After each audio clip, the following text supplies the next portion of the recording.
Good people of South Baltimore, welcome back to South Baltimore Now. I am Nate Carper. We got Kevin Lynch here. Kevin, man, how you been doing? Just fine, Nate. How about yourself? I've been doing good, man. Glad to have you back on here to bring us this exciting episode that we're going to do today. This one's really fun. This is really cool. I just thought this was such a unique story here in South Baltimore that I think is going to be something our listeners are going to love. Yeah, I agree. One of the things I love about being a business writer is meeting so many different business owners and kind of getting inside their minds and see how they ended up with this business, which you'll be able to hear today on the podcast as we interview Brian Meyer and Marcellous Butler from FLOHOM. This is a floating hotel suite business. This is very cool. They have these luxury houseboats. They got a couple in the water in Baltimore right now. They're planning more. They have another one in the water down in Arnold, Maryland. So a really cool story. Not only are they kind of creating this waterfront hospitality experience, but they're going to manufacture these boats going forward right in South Baltimore in the Baltimore Peninsula development. So really cool story, hits a lot of different angles of the business world, and I think you'll enjoy hearing their story.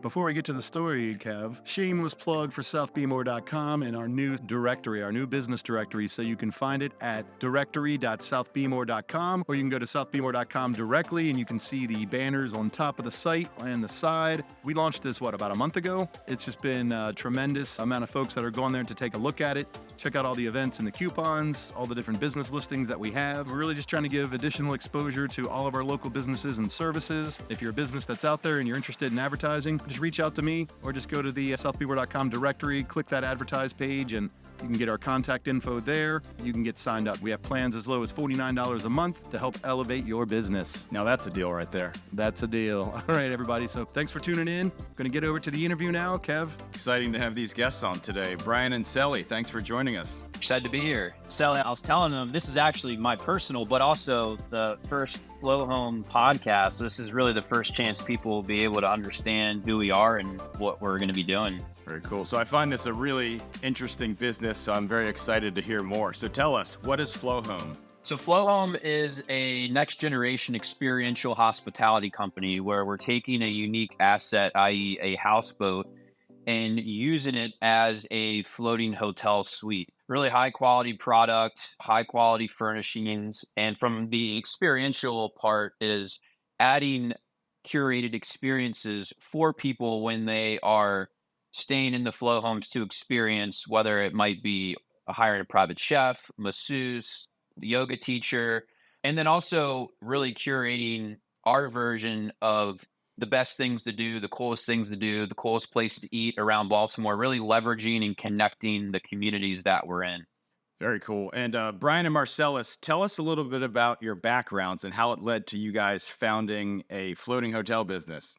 I started down the entrepreneurial route in 2014, co-founding a paddle sports company called Capital Sup in downtown Annapolis, Maryland. And before that business opened, really the only way people could get on the water in downtown Annapolis was either by owning a boat or taking one of the few boat tours in Annapolis. So that really didn't allow that many people to really experience the best thing about Annapolis, which is being on the water. And two friends of mine co-founded Capital Sup and opened our first location on Spot Creek, which is right downtown Annapolis, and quickly grew that business and really created a really awesome community and really a new way for people to access the water in Annapolis. For $30 or less, people can go take out a paddleboard or a kayak and paddle around downtown Annapolis.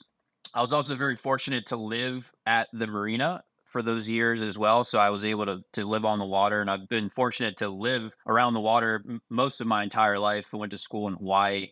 And when it was time to go search for a house to buy with my wife, we were already priced out of the waterfront market. We were looking for alternative options, and we discovered a old houseboat that a couple had purchased and renovated that was in Back Creek in downtown Annapolis, and literally just went right up to the door, knocked on the door, introduced myself, and walked in, and really kind of was mind blown because the outside wasn't nothing to write home about. But when you walked inside, it looked like a really nice home, like dining room, fully redeveloped kitchen, all the amenities that you could want in a normal home. And it really, that moment set a light bulb in my head. I was like, wow, I could totally live like this. Actually went down the path of purchasing that houseboat. We couldn't agree on a price, so moved on from that. Then went out and visited some houseboat manufacturers around the United States and saw what was being built. And The hurdle at the time for me was just the financing. I needed to get that finance. There really weren't any financing options. So kind of just let that be. And we were lucky to find a house across the street from the water on the Chesapeake Bay right before COVID happened. So we have a nice home. But the idea always stuck with me. And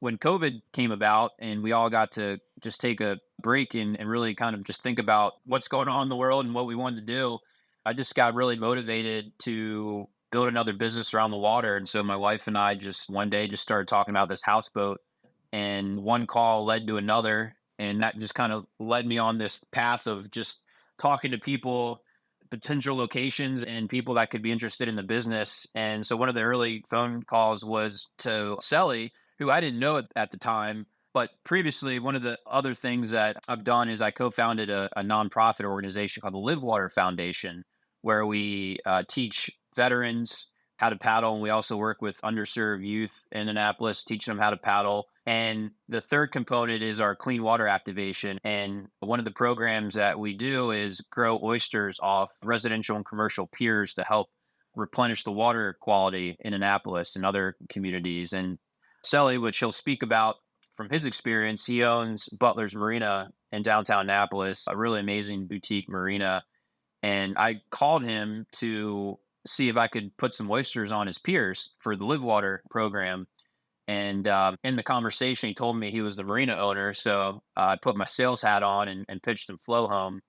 And I'll turn it over to him because he has his own story of how he kind of got involved with FLOHOM and his past experiences with houseboats. Awesome. Thanks, Brian. Yeah, so Marcellous Butler, everyone calls me Sully. I'm the owner of Butler's Marina and another couple other ventures in Annapolis, but we've been in the marina space for the last 25 years, running a boutique marina in downtown Annapolis. I'd say roughly maybe 15 years ago, we were interested in purchasing a little small marina that was right next door to our marina. It was probably like a 12-slip marina. And my wife and myself, we came up with a concept that we were about to create, we want to call a houseboat row, because that was the only way really the numbers worked financially. It didn't really cash flow as run it as a marina. So, you kind of had to get creative. So we came up with this concept called Houseboat Row, and we want to put in all floating houses and create this little community. And we thought it was a cool idea. We saw a lot of conceptual drawings of these kind of modern houseboats, but when we went into the market to really try to find one, as Brian stated earlier, it really wasn't anything out there. And it made us really just scrap the project because the location of the marina is in a pretty posh part of town, and the architectural and the aesthetics of the product needed to fit the community and everything around it. So, we put it on the back burner, and then it just kind of set dormant. And here comes Brian 3 years ago, and he's telling me about this floating hospitality company. And the first thing I was interested in was, where's the product? Let me see what you did the product. And he started telling me about the product. And I guess we'll get into detail about the product and how we got there. But it was a dead fit. Rod's an amazing guy. Of course, he said he had his salesperson hat on. I'm a serial entrepreneur. So it wasn't really too much selling he had to do. The minute he told me about the product and showed me the product and gave me just some of the backdrop to what it is he was trying to do, I was all in.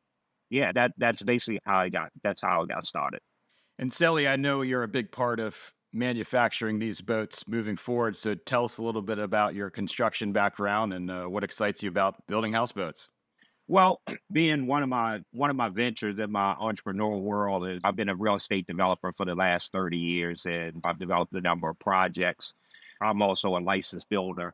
And when we got into this whole project, I always thought about scale and affordability, right? Those are like two of the main criteria of projects that I wanted to work on, whether it was on land or the whole modular concept and how they were put together. I was like, yeah, this is a no-brainer. We can build these all day. We can scale and create a manufacturing company, and we can build as many of these as quick as possible as the market will demand. One of the things I get to do is meet a lot of different business owners with my job here at southbeamer.com, and just kind of an endless story these days is an idea somebody came up with during COVID. I think 10, 20 years down the road, there'll be all these stories of all these great kind of creations and innovations that came out of the tough time that was COVID, as a lot of people had a lot of extra time to let their kind of creative juices flow. And obviously, it's awesome to see, hey, you talk to somebody about Putting a couple oysters in the water, next thing you know, you guys have a floating hotel business. So funny how the business world works. So FLOHOM is now part of the Baltimore Peninsula development in the Port Covington neighborhood of South Baltimore.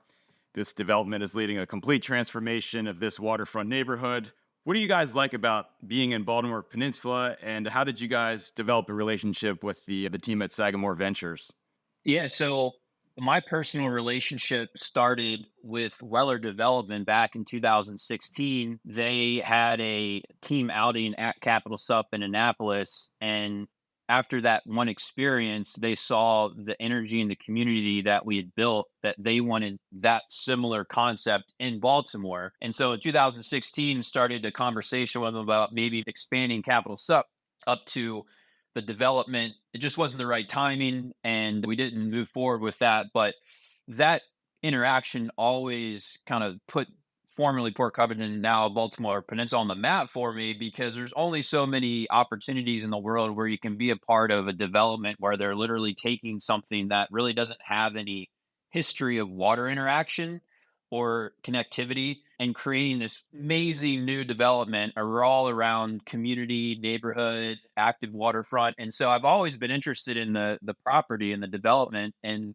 when I was talking about my first few calls about FLOHOM, my second call, actually, I didn't call. One of the members of Weller Development at the time actually called me in 2020 because they wanted to restart the discussion about having Capital Sup move up there. And I let them know that I had moved on from Capital Sup, but I put my sales hat on again and pitched some FLOHOM, and they loved the idea. And so that was another example of just positive momentum early on that kind of just led to the evolution of FLOHOM, where we got in there very early before it even exchanged hands to Mag Partners to talk about the concept, and they were on board, and they've been very supportive of us throughout this process. And so we have FLOHOM 2 Modern Charm located at Port Covington Marina in Baltimore Peninsula, and we also have our Tidewater production facility at the peninsula.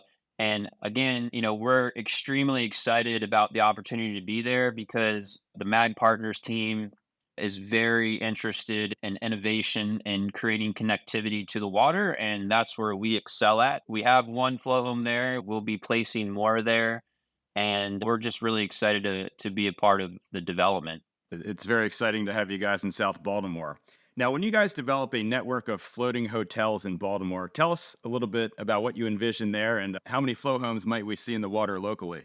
I love Baltimore. We love Baltimore. I know Baltimore, rightfully so, has issues that it's figuring out, but I tend to always look at the positive side. And Baltimore is one of the most beautiful waterfront cities out there. And we're on a mission to bring the cool back to the Baltimore waterfront by creating this first of its kind floating hotel network. There is no other city in the United States that can say they have a FLOHOM, that we're placing FLOHOMs in different marinas and waterfront communities within the city where people can book short-term stays. And right now we have FLOHOM 1, which is in the Inner Harbor, the most incredible views of the city. Since we opened that FLOHOM, it has been pretty much fully booked out since we opened. We have number 2 at Baltimore Peninsula.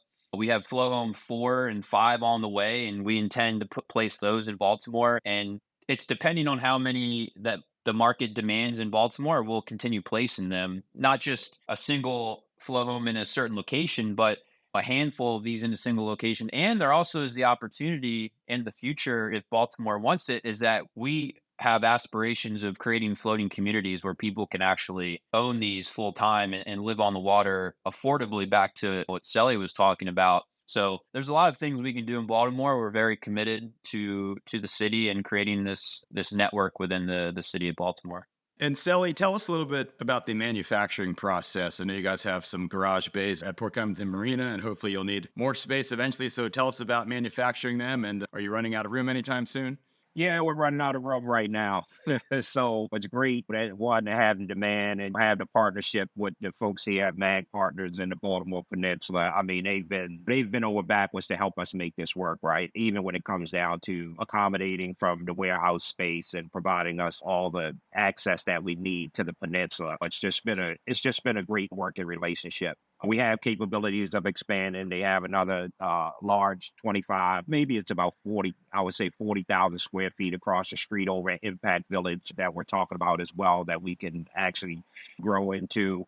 But yeah, from a manufacturing side, I think we have all that we need right here, right now to get us to where where we need to go and to achieve our short-term goal. Of course, we will be having if you want to call it micro production facilities up and down the eastern seaboard is what we're planning. Maybe one in Florida, one in North Carolina, one in the Midwest, just for easy access once they build to their shipping destinations. But I want to go back a little bit on what you was talking to Brian about the city of Baltimore itself. Being in the marina industry for 25 years, I've seen what I would consider the exclusivity of the marina industry, right? I mean, unless you were part of the yacht club, unless you had a boat, or you was a friend of someone who had the boat that was kept at the marina, it was tick-tock game locked. You go to a lot of these marinas, they have gates up at them. You really can't get down and access the marina onto the pier and be a part of that, what we call the marina life, right? And there's a new magazine out by Oasis. It's called Marina Life. And it just talks about all the great things about enjoying that marina life. We believe, especially in Baltimore, this gives the people from Baltimore an opportunity to really have at first hand access to the marina life, but not just sitting down at our Harbor East, overlooking the beautiful restaurants they got, overlooking the water, looking down on the marina, right? It's a difference. It's a difference when you're looking over you're down in the marina, sitting in a slip on a FLOHOM, enjoying that whole marina life. I mean, it's just like a whole nother dimension of experience.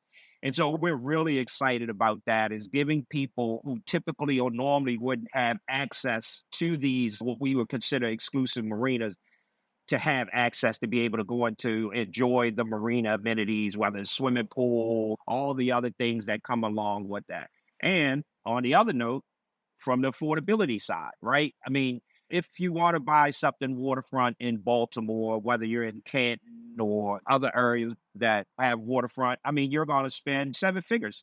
This product, you can buy it, you can put it in a slip, you find a marina that'll accept you, and you can live on it at a fraction of the cost. Now you have waterfront living at a fraction of the cost. So those who would typically will not be able to purchase a waterfront home, now they can purchase a FLOHOM and they can put it in a marina now and they have waterfront living. So those are the things that really gets us excited. But we bringing that access and affordability to folks who over the last, 40, 50, 60 years of the whole marina industry, giving them opportunity to enjoy and take advantage of this type of lifestyle. So that's cool that you're going to give people more access to that type of lifestyle. And it's a good segue into my next question, because I know you guys have talked about these floating communities. What do you envision life could be like for somebody living at one of these floating communities? I mean, I think from my perspective is before houseboats became an idea for me, my wife was very intrigued about tiny homes on land and like the more communal social aspect of living where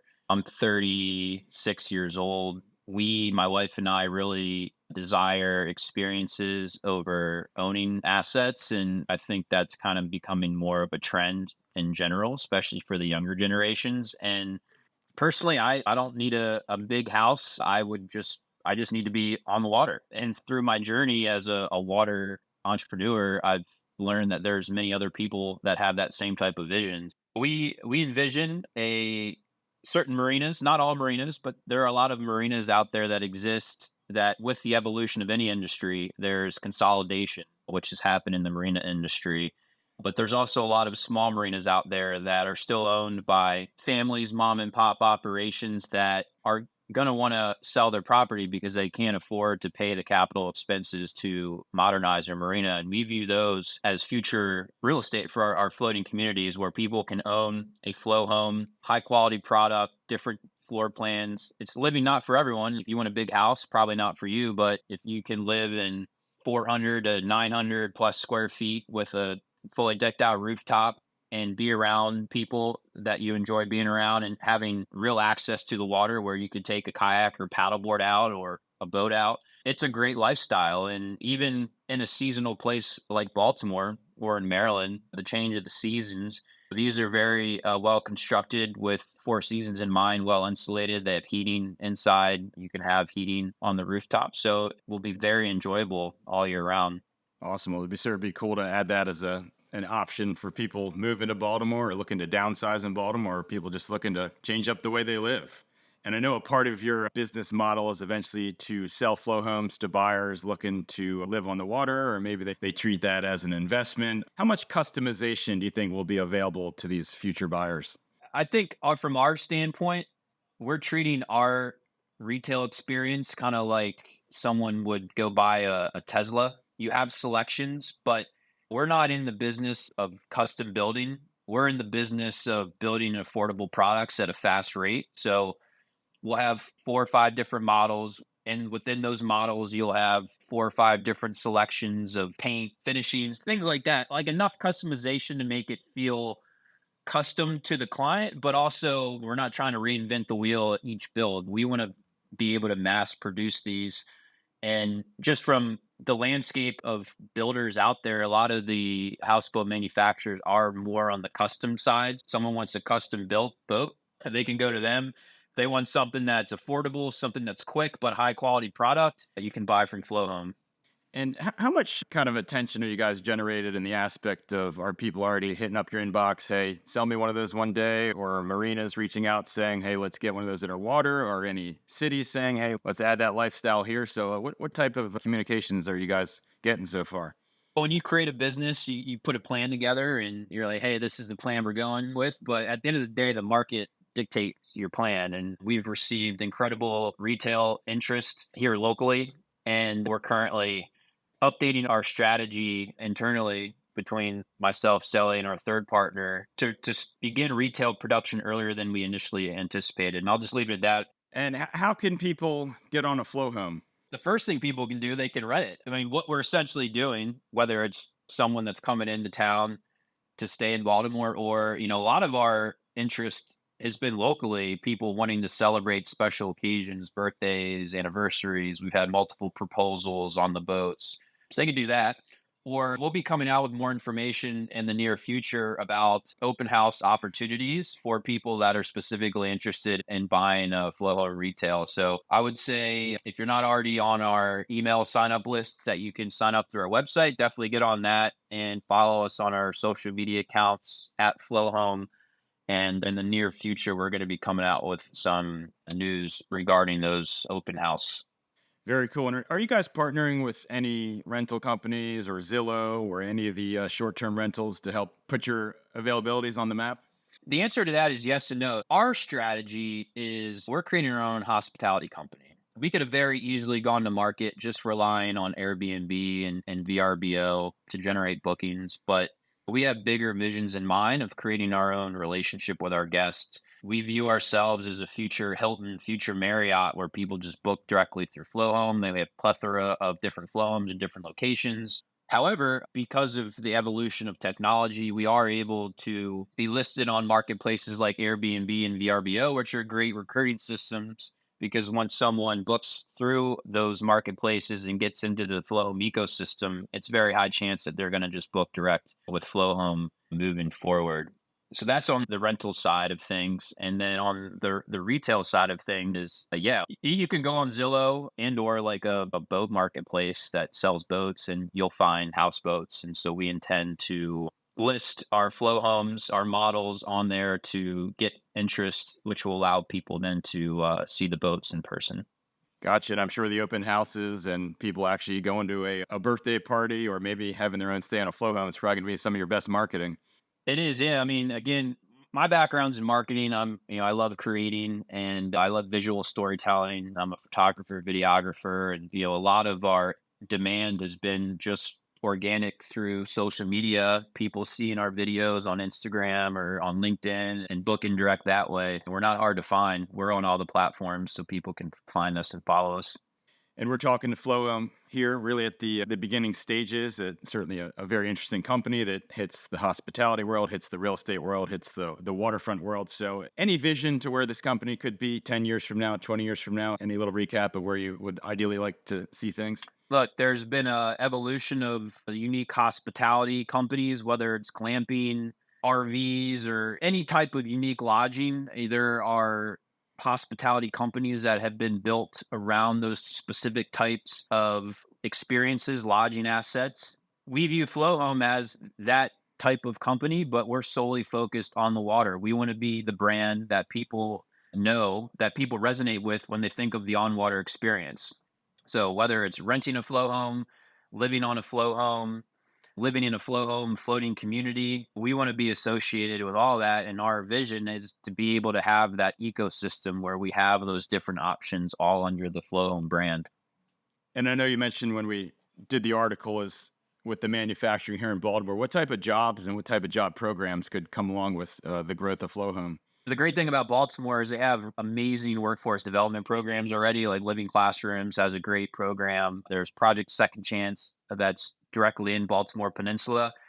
And the great thing about the production side of things is that we're building these in a single place indoors. So from a construction standpoint and someone in the building world, like this is a very appealing job. And specifically for workforce development, a lot of these programs are educating, teaching these men and women to join the workforce for the exact type of trades and skills that we need. As someone who has co-founded a nonprofit, Sally has tons of nonprofit experience, leadership as well. I mean, we're not just trying to build a company here. We're creating accessibility, we're creating affordability, but we're really passionate about giving back to the community. And so I would just say, workforce development, giving back is at the top of our list of things that we want to accomplish. Gotcha. Well, you guys are hitting on a lot of things that interest us here in South Baltimore. We got manufacturing, we got workforce development, we got a hospitality experience, we got the waterfront, we got real estate development. Love hearing about your story. Very cool business, and we appreciate you guys sharing it with us. Yeah, thanks for having us on. And again, if anyone's interested in learning more, you can go to flohome.com. You'll be able to see all 3 listings. We have 2 flow homes in Baltimore. We have one in Anne Arundel County, which would be a great weekend getaway of anyone that lives in the city and wants to get away for a weekend. We're also on all the social media platforms at FlowHome, and feel free to reach out if you have any questions. I'm on the other end of that, and we'll be happy to speak to anyone about what we're doing.